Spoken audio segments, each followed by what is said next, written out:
Welcome back, ScreenRanters! Today the MCU cast is well established. However, if only a couple tweaks happened in the past, the Avengers could have looked so different on the big screen. Whenever a character is announced to jump into Marvel, the House of Ideas will pop a list together of potential actors, which then ends up on the internet like everything else. So we get to see who was almost cast as our favorite superheroes. Today we're going to go over some of the biggest names in the MCU and see who could have worn the spandex instead. So yell the Avengers battle cry and let's get started.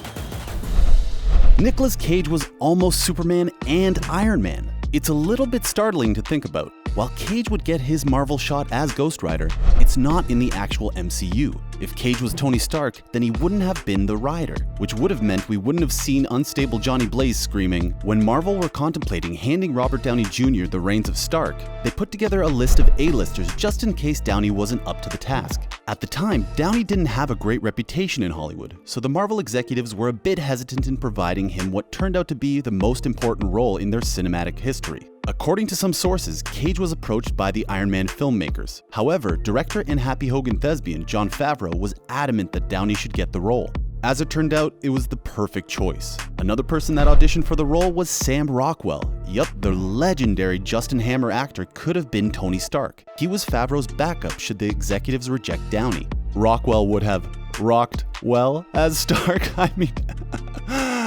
That's a terrible sentence. Moving on. Size does matter. Don't let anyone tell you different. Once Edward Norton was booted out of the MCU due to creative differences, Marvel needed a new Bruce Banner to get angry in 2012's Avengers film.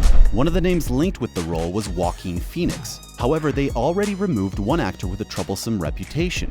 At the time, Phoenix was experiencing a similar notoriety. He was going through his faux rapper stage for the mockumentary I'm Still Here. Since then, Phoenix has spoken in interviews about what happened. He mentioned that he was a bit of a snob towards the whole superhero genre in the past. He took meetings with many projects, but wasn't too keen on making the compromises required. So they disappeared. Later, Phoenix was heavily linked to the role of Doctor Strange as well. Another name that was almost Hulk was David Duchovny. The X-Files star seemed the favorite to Hulk out in 2008's The Incredible Hulk instead of Norton, yet it too vanished in a puff of smoke. On the plus side, it meant we got to see Duchovny morph into Hank Moody for Californication. As Iron Man 2 in 2010 was going to introduce Black Widow, the hunt for the thespian to play her was on. Due to her name value and history, Angelina Jolie was one of the names that kept cropping up. Jolie has starred in a number of action films such as Wanted, Lara Croft Tomb Raider, and Mr. and Mrs. Smith, so she had history of beating up fools on screen. It would have been quite the cop for Marvel to sign an A-list talent like Jolie at the time. The speculation is that Jolie rejected the role. As the MCU was still in its toddler stage then, she might have not wanted to attach herself to the franchise. Now that it's all grown up and making billions, Jolie is finally in the MCU as Thena for the Eternals film. One of the biggest names linked to Widow, besides Scarlett Johansson, was Emily Blunt. She seemed to be the first choice pick in many reports. In fact, she was even offered the role. However, due to contractual obligations, she had to make Gulliver's Travels instead. Poor Blunt. She was also offered the role of Agent Carter but had to turn it down too. Hopefully she'll be Susan Storm soon. Oh dear.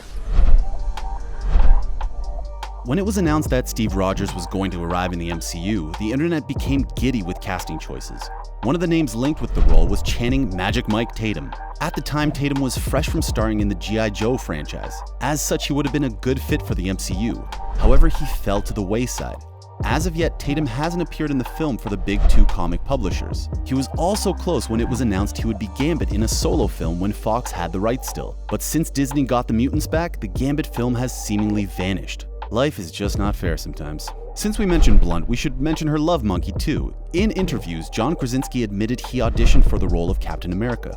However, once he put on the suit, he was greeted by the sight of a chiseled Chris Hemsworth. At the time, Krasinski wasn't buff like he would be in later action films. So, feeling self-conscious, he took off the suit and accepted he wouldn't be Cap. But now, he's the fan-favorite choice to stretch into the MCU as Reed Richards. I don't think any of them actually know my real name. What if we told you, as Marvel was casting Thor, there was an actor out there that was already his Midgard doppelganger? He had long hair, facial fuzz, very strapping, and loved using a sledgehammer whenever he could. We're talking about the King of Kings, the game, Triple H. Also known as Paul Levesque, Triple H was a full-time wrestler for WWE at the time. However, the reason he fell at the final hurdle is believed to be due to his acting ability. While he's great at playing his in-ring persona, Triple H hasn't had much luck in films. Plus, he's also 14 years older than Chris Hemsworth. That too might have factored into the decision. However, he did make an appearance in the Marvel films. He was in Blade Trinity. He definitely had a certain pedigree. That's a wrestling joke. We're proud of it. Another name that was considered as Odin's son was Sons of Anarchy Charlie Hunnam. In an interview, Hunnam said he met with executives numerous times, but neither were sure they wanted to proceed with this project together. He described it as an awkward dance in the end. Marvel found Hemsworth and went on from there. Benedict Cumberbatch was always Marvel's first choice to wear the cape of Doctor Strange. However, they hit a problem. Cumberbatch was due to play Hamlet in the theater during autumn 2015. The Marvel film was coming out in summer 2016, meaning Cumberbatch wouldn't be able to begin filming.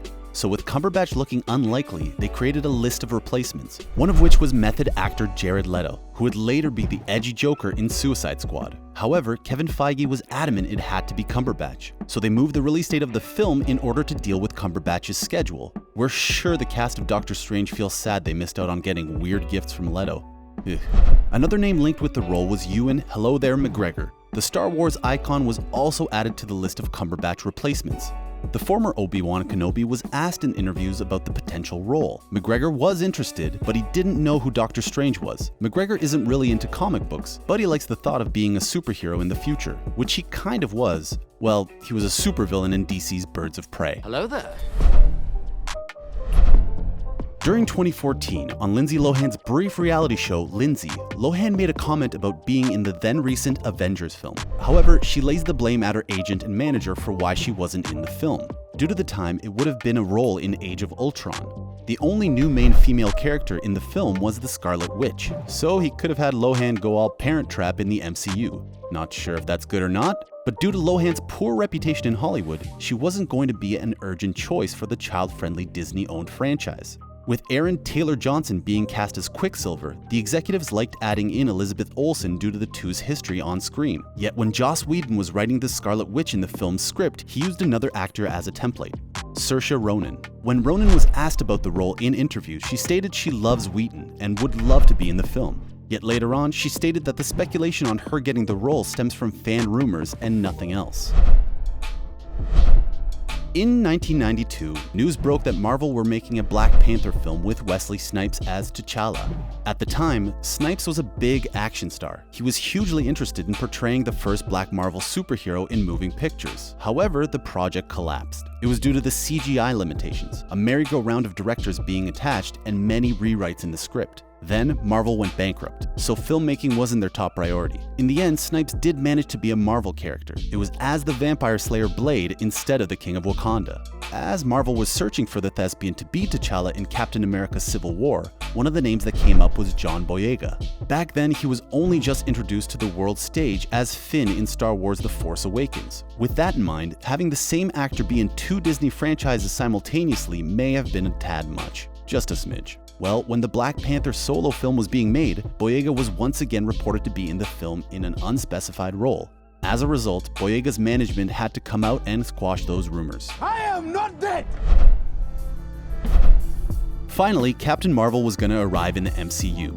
The internet cheered. Well, the ones that didn't hate her part in the comics Civil War II event. It wasn't great. Anyway, the internet put together their ideal actor for the role of Carol Danvers, Charlize Theron. She had a history of being in action films. She'd even been in a superhero film in 2008's Hancock. Well, Marvel were also keen on the atomic blonde performer. They tried to sign Angelina Jolie as the director for Captain Marvel, with the hopes that she'd be able to bring her friend into the MCU as Danvers. But alas, it wasn't meant to be.